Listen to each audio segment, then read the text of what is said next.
آج ہمارے یہاں الیکٹرانک میڈیا کا دور ہے، انٹرنیٹ کا استعمال عام ہو گیا ہے، واٹس اپ اور اسی طرح فیس بک اور دوسری چیزوں پر آج کل تو واٹس اپ کی بڑا دورہ ہے اور بڑی تیزی کے ساتھ خبریں ادھر سے ادھر ہوتی ہیں۔ حدیثیں آتی ہیں بغیر حوالے کے، حدیثیں کبھی حوالے کے ساتھ بھی آتی ہیں، حدیث نمبر بھی ہوتا ہے، لیکن وہ حدیث نہ اس جگہ ہوتی ہے نہ اس نمبر پہ ہوتی۔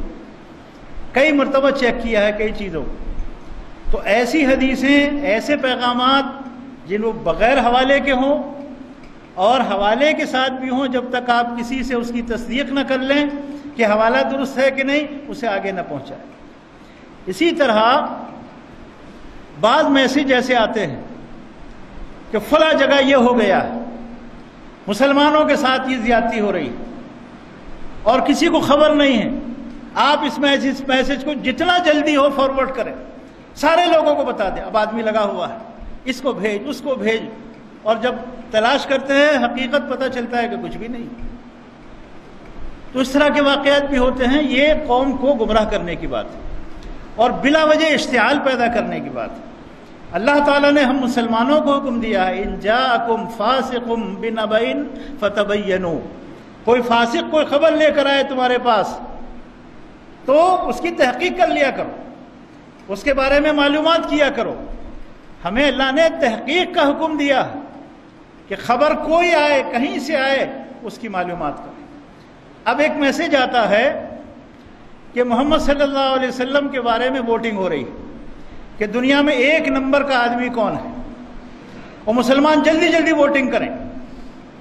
بتائیے آپ، اب لوگ لگے ہوئے اس پیغام کو آگے بھیجنے کے سلسلے میں۔ میرے بھائی، یہ توہین ہے رسول اللہ صلی اللہ علیہ وسلم۔ مسلمان اور اللہ کے نبی صلی اللہ علیہ وسلم کے لیے ووٹنگ کرے گا جنہیں اللہ نے منتخب کیا، جنہیں اللہ نے منتخب کیا ہے، انہیں اب دنیا والے منتخب کریں گے۔ یہ دشمنوں کی سازش ہے۔ ایسے کسی میسج کو فارورڈ نہ کریں بلکہ رد کر دیں۔ اچھا، یہ بھی نہیں پوچھتا کوئی آدمی کہ اس کو سب سے پہلے کس نے بھیجا ہے اور کہاں سے یہ آیا ہے۔ محمد رسول اللہ صلی اللہ علیہ وسلم کی شان اس سے کہیں اونچی ہے۔ اللہ کے رسول صلی اللہ علیہ وسلم سے بڑا دنیا میں کوئی نہیں ہے۔ ووٹنگ کی ضرورت ہی نہیں ہے، یہ ہمارا ایمان ہے، ہمارا عقیدہ ہے۔ ووٹنگ کی قطعاً ضرورت نہیں ہے محمد رسول اللہ صلی اللہ علیہ وسلم کے لیے۔ آپ سے بڑا کوئی نہیں قیامت تک، آپ سے بڑا مقام کسی کا نہیں، بڑی فضیلت والا کوئی نہیں ہے، اللہ کے بعد آپ کا مقام ہے۔ تو ووٹنگ کی ضرورت ہی نہیں ہے اس پر، یہ سازش ہے دشمنوں کی۔ اسی طرح اسلام کے لیے ووٹنگ ہوتی ہے۔ اسلام اللہ کا نازل کیا ہوا دین ہے، اس کے لیے ووٹنگ کی ضرورت نہیں۔ اللہ نے فرما دیا، ان الدین عند اللہ الاسلام، اللہ کے نزدیک دین اسلام ہے۔ ووٹنگ کی ضرورت نہیں، کوئی ووٹنگ نہیں۔ اللہ کا دین ہے، اللہ کا منتخب کیا ہوا دین ہے اور قیامت تک کے لیے ہے۔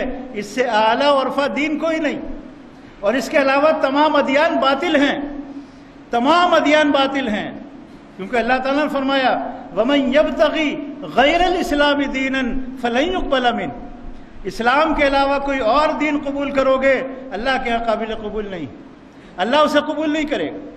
تو دین کے لیے ووٹنگ اور محمد رسول اللہ صلی اللہ علیہ وسلم کے لیے ووٹنگ یہ قطعی طور پر جائز نہیں ہے، اور ان چیزوں میں حصہ لینا مسلمانوں کو بچنا چاہیے۔ تو ان تمام چیزوں کا خیال رکھیں۔ واٹس ایپ پر کوئی بھی دینی بات ہو بغیر تحقیق کے اسے آگے پہنچانا یہ کسی کے لیے بھی جائز نہیں ہے۔ اللہ تعالی ہم سب کو دین کی صحیح سمجھ عطا فرمائے۔ اقول قولی ھذا واستغفر اللہ لی ولکم ولسائر المسلمین انہ تعالی جواد کریم ملک بر رؤوف الرحیم۔